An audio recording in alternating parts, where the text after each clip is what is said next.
こ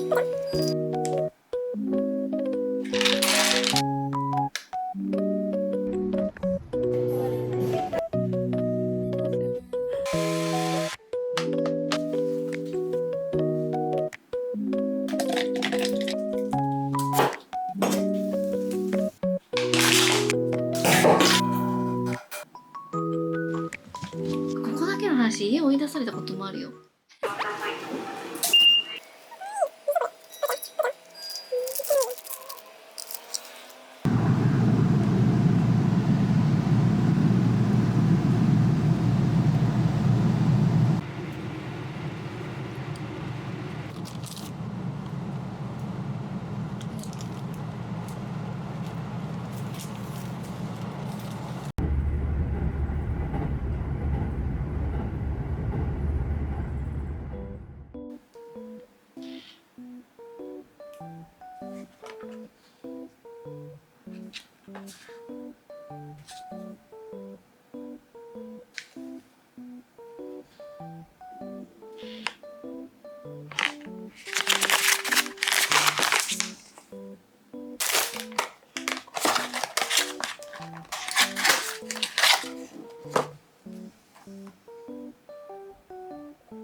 学者。どう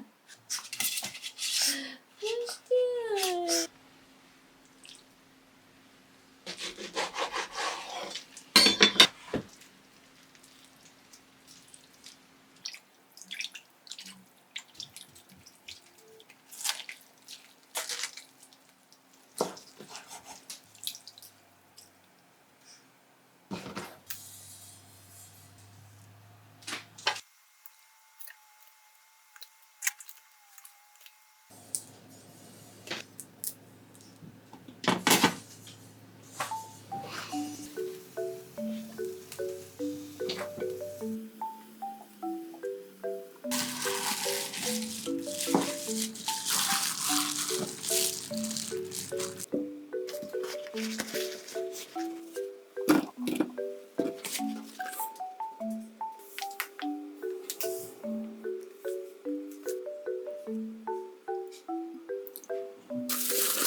疲れた。はい。疲れたね。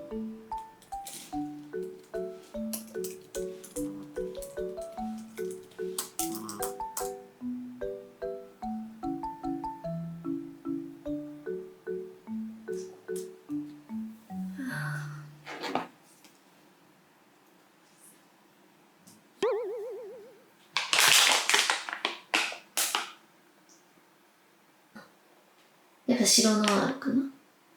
3番。白ノワール狙います。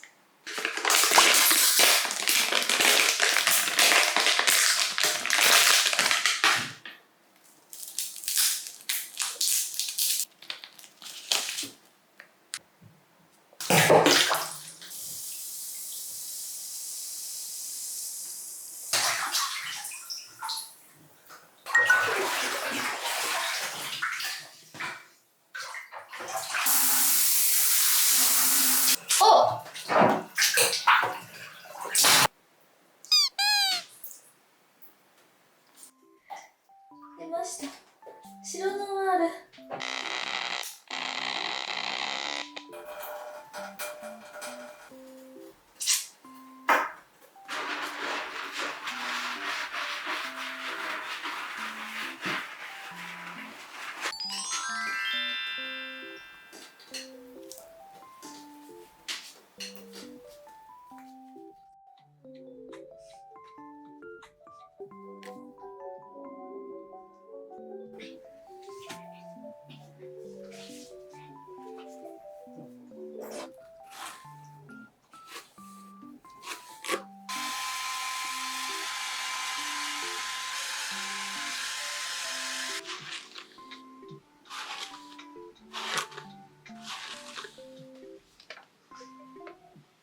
かまないで。はい、よっしゃ。じゃあ行くよ。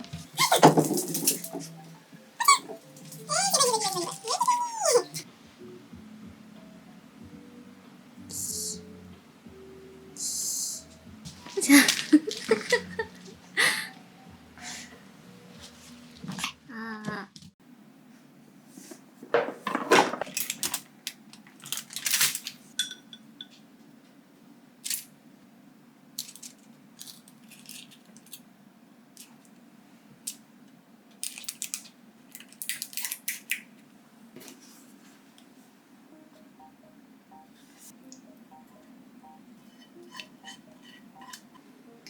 めっちゃ綺麗。どうですか？いい感じ。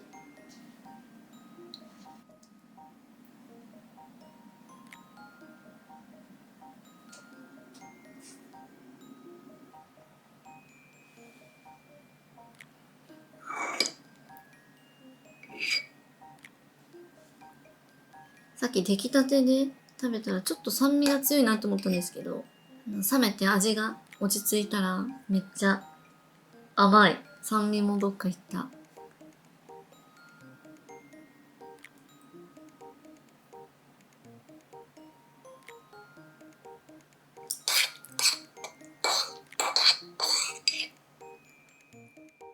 インスタの方にたくさん相談や質問をくださりありがとうございました。新年度を迎えて進学したりとか進級したりとか就職したりとかいろいろ環境が変わった方が多くて、そういった相談が多かったので、新年度にちなんだお悩みに主に答えようと思います。4月に就職したけど2週間で辞めちゃった。これからどうすればいいかわからない。不安すぎる。でもどうしても合う合わないが絶対にあると思うので、そんなに自分を責めることでもないし、自分に合う職場を探せばそれだけで大丈夫だと思います。女子大で出会いがない。新しく友達作ってその友達の友達とかから知り合ったりとか、バイト先で知り合ったりとか、出会いはいくらでも作ろうと思えばきっとあるはずだと思うので、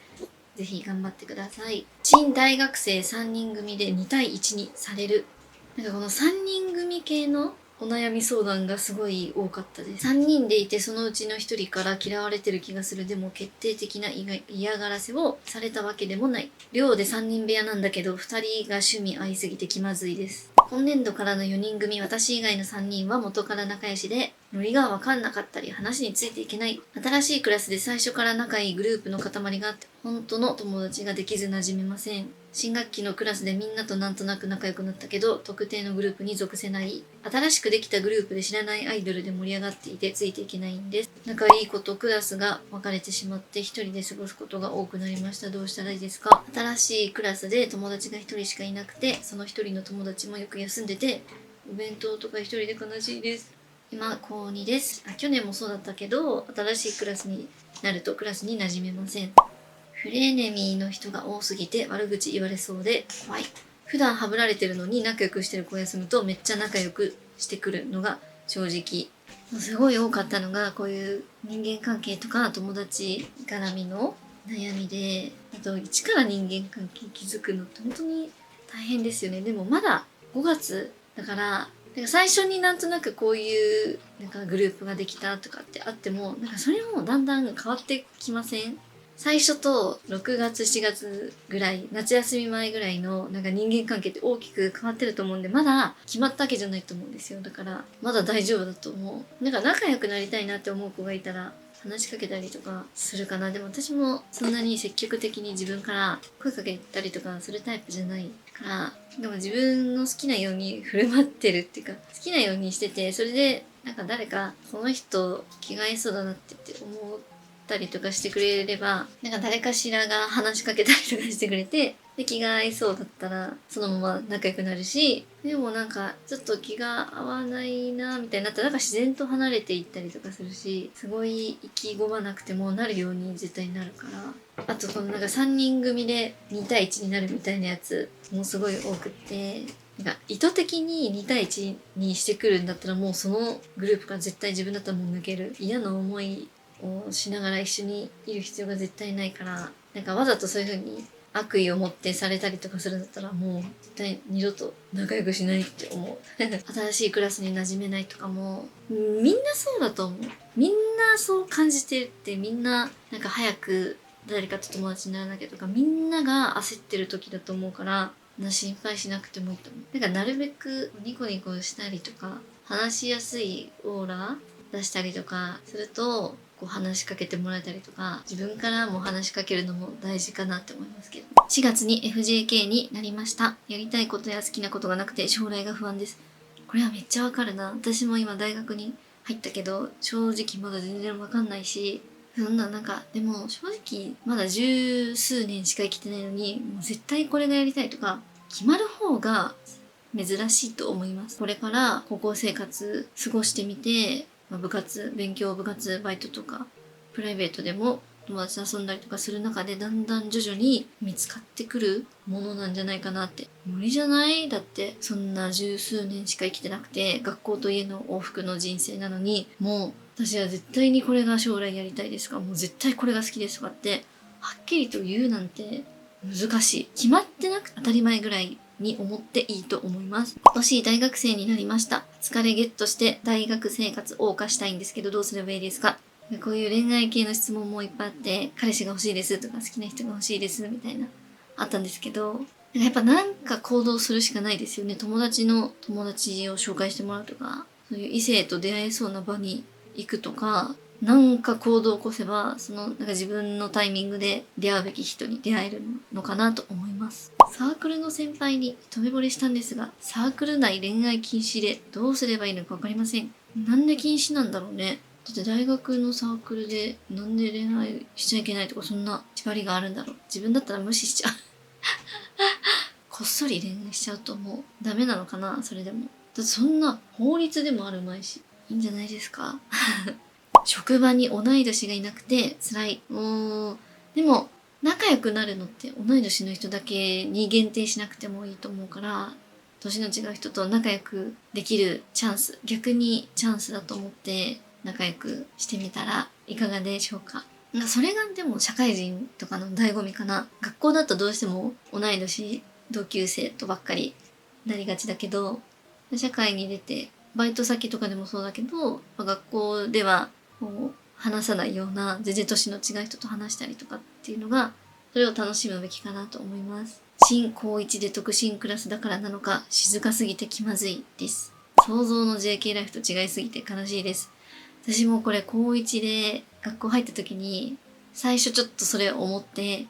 特進クラスだからとかじゃないんだけど、なんかやっぱ最初だからみんなまだ素が出せてない状態で全然面白くないって思っちゃったの。だけどやっぱだんだんみんなこう慣れて素が出てくると面白くなってく。なんかいきなり一気にダーンって面白くなる感じがあったから、まだまだこれから楽しくなると思うので心配しすぎなくていいと思います。高3になりましたが、周りが進路決まって勉強してる中、私は決まってなくて焦っています。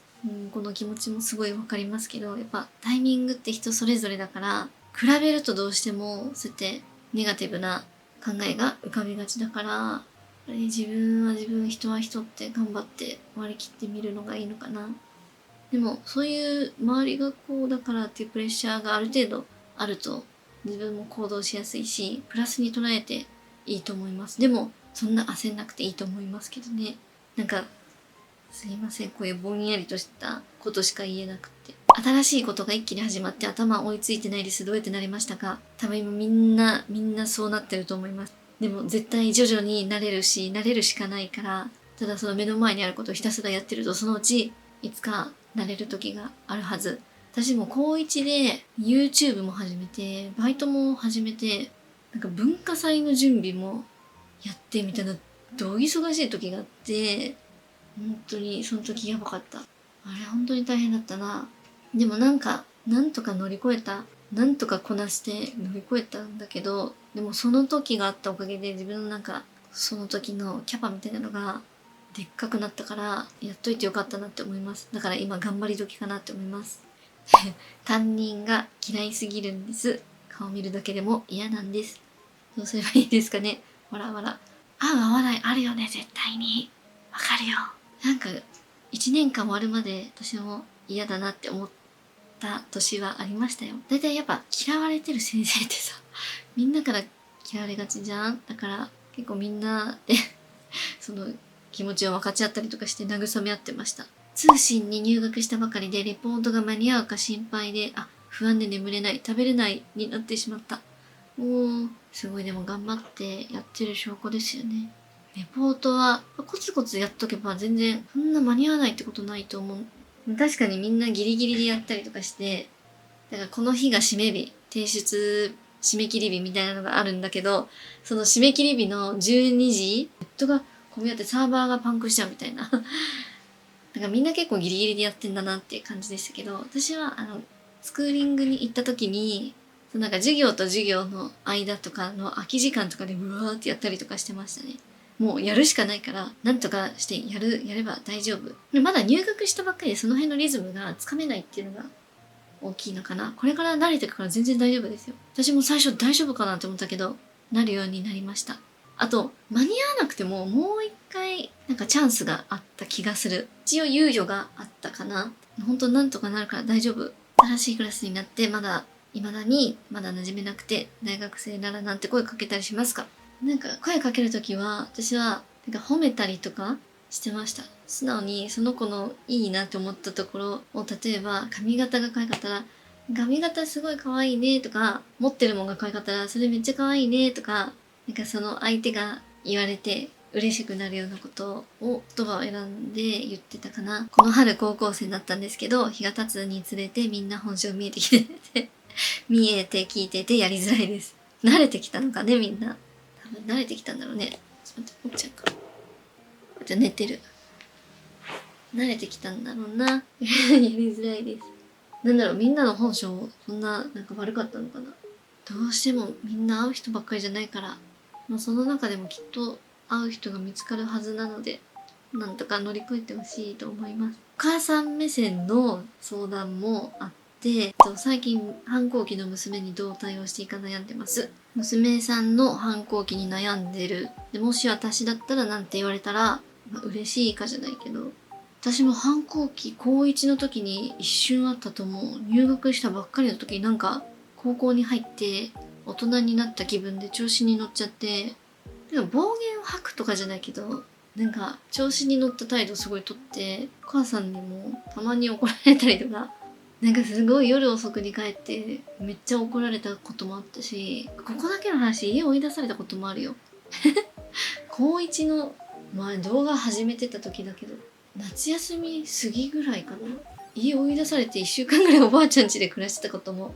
ありますよ。その時はバイトを始めたんですよ。ちょうどバイト始めて、なんか働くことの大変さを知って、急になんか親に絶対反抗なんかしちゃいけないってなんか勝手に自分の中で収まったんですけど、なんだろう、やっぱりほっといてほしかったかな。何も言わないでほっといてほしかったですね。自分でもなんか分かってるんですけどコントロールできないみたいな、そういう難しい時期でしたね。なので見守る。でもなんか危ないこと、例えばすごい遅くに帰るとかだったらちょっと言ってもいいのかなって思いますけど、とにかく干渉しないのが一番いいのかなって思います。だから時期が好きで過ぎれば勝手になんか戻るじゃないけど、友達がネガティブすぎてあんまり笑えないんですがどうしたらいいですか？これもめっちゃ私も経験があって、中学の時に仲良くしてた友達がすごいいい子なんですけど、いい子だし面白いし一緒にいて楽しい子だったんですけど、自分の容姿に自信が持てなくて、それでたまにネガティブなことを言うことがあって、でも最初はそんなことないとか言ってたんですけど、何回もそれが続くとなんでってどうしてもやっぱり思っちゃって、でもだからってそれで仲悪くなるとか全然なかったんだけど、その子のなんかそういうネガティブなところを見るのが私もストレスだなって思ったことがあったんですけど、でも、なんか言ったところで本人の問題だからどうしようもできなかったからもうスルーしてた。そこじゃなくてそれ以外のいいところを見ようって思ってからは気にならなかったかな。友達の悪口に流されてしまう自分が嫌いです。どうしたらいいですか？悪口ってさ、悪口を言う人がまずもう信用できないじゃん。もうまず聞いちゃダメだよ。で本当かもわかんないしね、悪口を言ってるその内容がさ本当かもわかんないからさ、その場にいない人のことを誰かが話す時ってさ、すごいなんか誇張して持ったりとかしてる可能性が90%ぐらいあると思うんですよ。まともに聞いちゃダメ。ここはね、意志を強く持って対応するのがいいと思います。高校生になってから勉強がはかどりません。時間を効率よく使う方法があれば教えてほしいです。私も全然勉強しない人だから偉そうなことが言えないんですけど、なんかやることがあってそれやらなきゃいけないってなったら、やることリストみたいなのを絶対に作って、なんかチェックボックスみたいなのをかけるようにして、でそれをやったら、1個タスクを終えたらチェックするみたいな。で可視化するんですよ。自分が何をしなきゃいけないか。で、今どこまで終わってるのかっていうのを。めっちゃシンプルだけどめっちゃ効きます。確実にやらなきゃいけないことがやれます。すごい可愛いなっていう質問があって、高校が共学ではあったのですが、見事に3年間女子クラスを引き当てたので、4年ぶりに男子が授業にいてどうしていいかわからないです。特に学籍番号順に割り振られたゼミで私の次の番号が男子なので、席が隣で気さくに話しかけてくれて話しやすいんですが、私が人見知りなので最初の方はいつもガチガチになります。どうしたらいいと思いますか？親切な話しかけてくれる男子と話していっぱい免疫つけるといいと思いました。社員になった途端に周りが厳しいです。仕事量も増えすぎていて正直しんどいです。私は社会人にまだなったことがないんで、お母さんさっきご飯の時にアドバイスもらったんですけど、これは多分すごい、この質問主さんは仕事ができる人なんですよ。だから試されてるじゃないけど、できる人だからこそなんか与えられてるみたいな、悔しい思いもするかもしれないけど、確実にやっていけば絶対に周りは認めてくれる時が必ず来るから、それまでちょっと頑張ってやってみてくださいと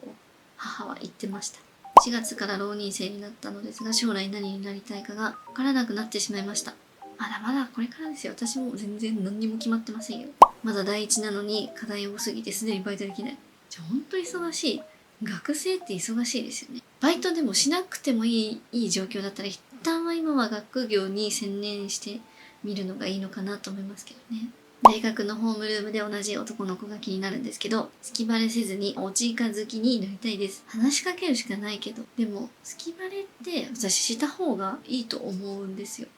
こいつ俺に気があるんじゃねって思わせた方が相手を意識させやすいから。でも一つ重要なのが、好きなんじゃねで留めておく。見せる行為をそこで留めておいて相手に考えさすっていうのが一番効く。最近彼氏と別れて DV とかモラハラでやばかったんですけど、ずっと好きでどうすればいいかわからない。時間が過ぎるしかないってよく言うじゃないですか。いや、それは本当にそうなんですけど、あれはでも時間っていうよりも、なんか感情、それを忘れる瞬間が多ければ多いほどすぐ忘れれると思うんですよ。だから友達と出かけるとか、なんかそういう恋愛以外の楽しいって思える時間をたくさん過ごすと早めに記憶が薄れていくと思います。これは生物学的な観点の話なんですけど、なんかその人好きだって思ったその瞬間のその時の体の中の細胞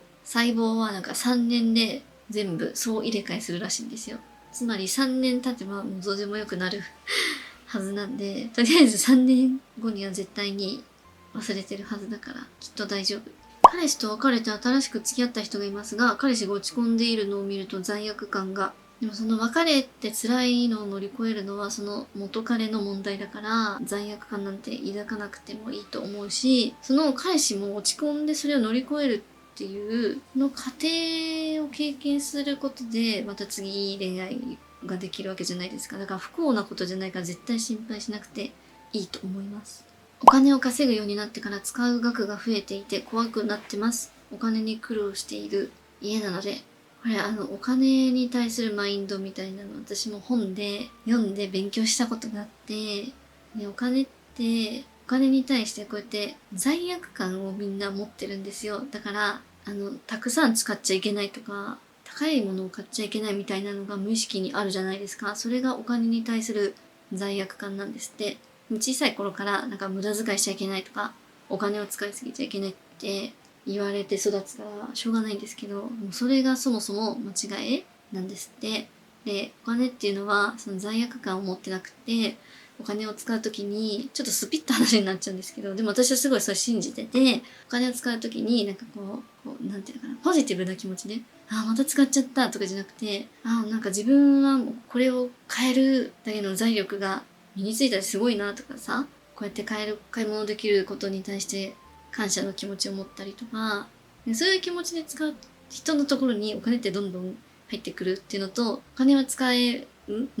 すっていうか、その使うと入ってくるみたいな、サイクルがあるんですって。だから、例えば、無駄遣いしないって決めて、もう溜め込んでるところには、なんかもうそれ以上のお金は絶対に入ってこないらしい。だから、別に盗んだりとか悪いことをしたりとか、人に言えないことをして稼いだお金じゃない限り、自分が頑張って稼いだお金だったら堂々と使っていいと思う。私も動画で、なんか、ちょっと高いもの買ったりとか、それを見せたりするときに、やっぱなんか言われることがある。もう今大学生だけど、なんか高校生のくせに、みたいな言われ方をしたりとかするけど、まずそもそも、そういうなんか、何のくせに買ってはいけないみたいな考えが自分の中には全くないから、気にしないし、そうやって言われても、自分の責任で、